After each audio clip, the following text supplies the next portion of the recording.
If you're all at all familiar with the Star Wars movies, you know there's a character named Han Solo.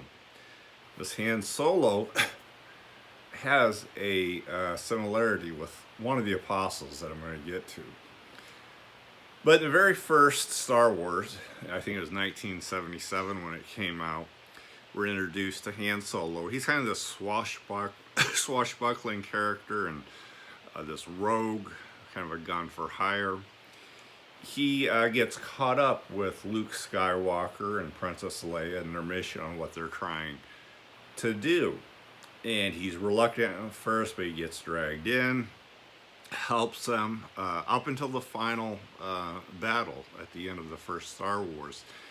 And that's when Luke Skywalker and the Rebellion are trying to blow up Darth Vader's battleship called the Death Star. And just before the battle, Han Solo says, "I'm out of here, guys.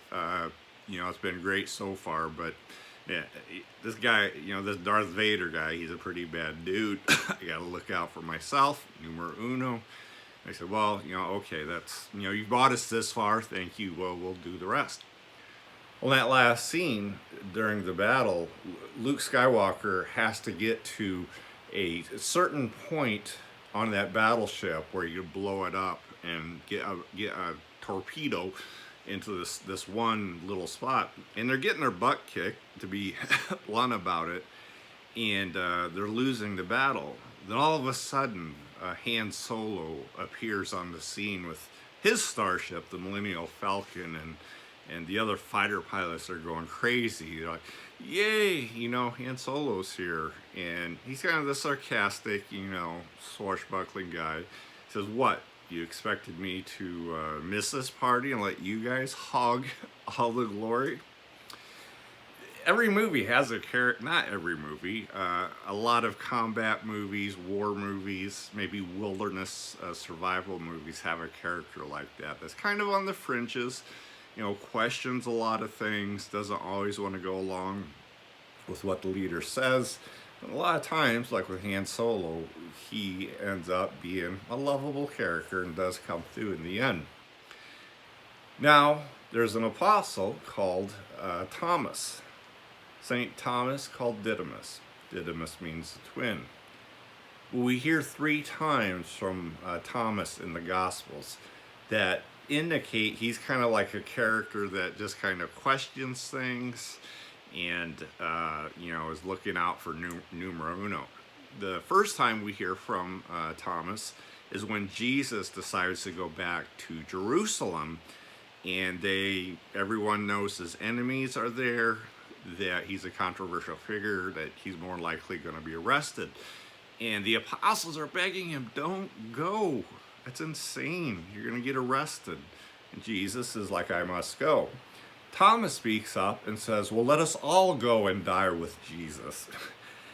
That can be interpreted a couple different ways. A positive statement, "I'm reinforcing you," or throw up your hands and be sarcastic, "Oh, whatever, okay, you want us to all die, well, I'll go die with you."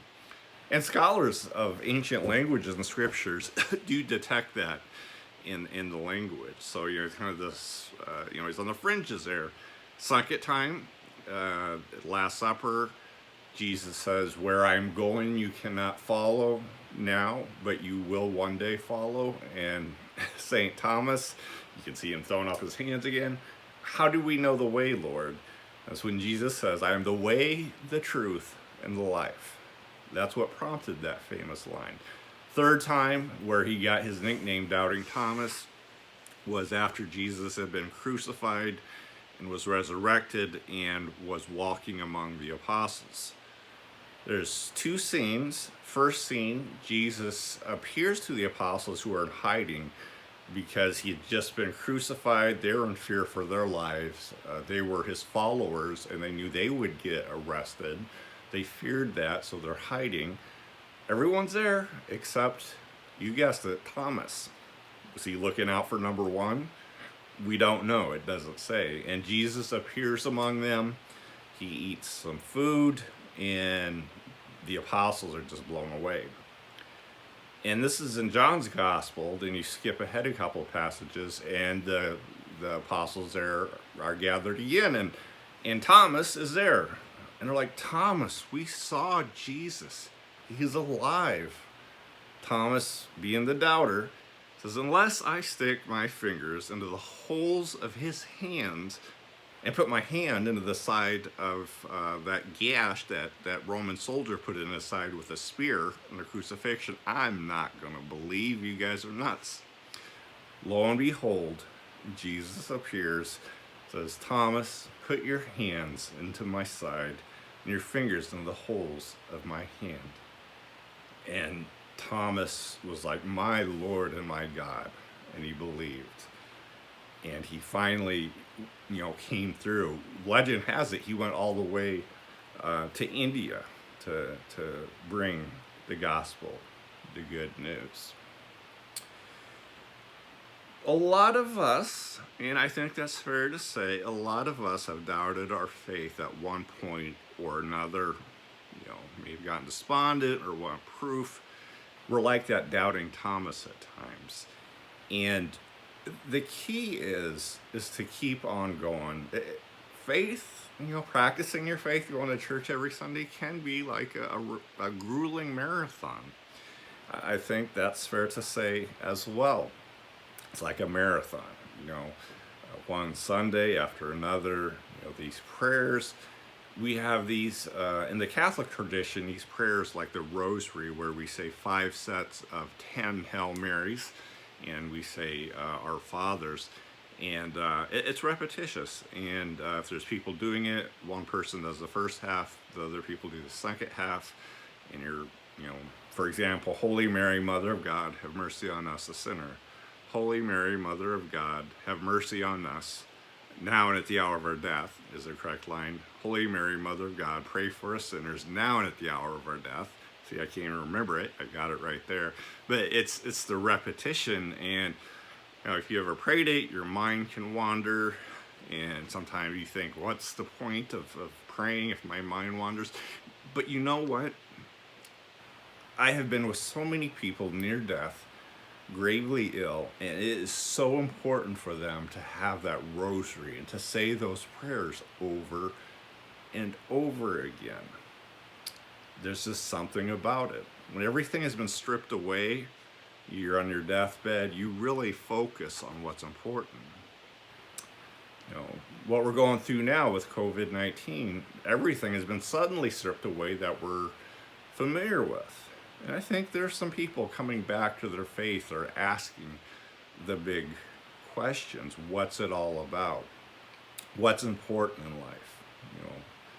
Things come into crystal clear focus when those things are stripped away. And the main thing, you start to see is family, friends, and hopefully faith.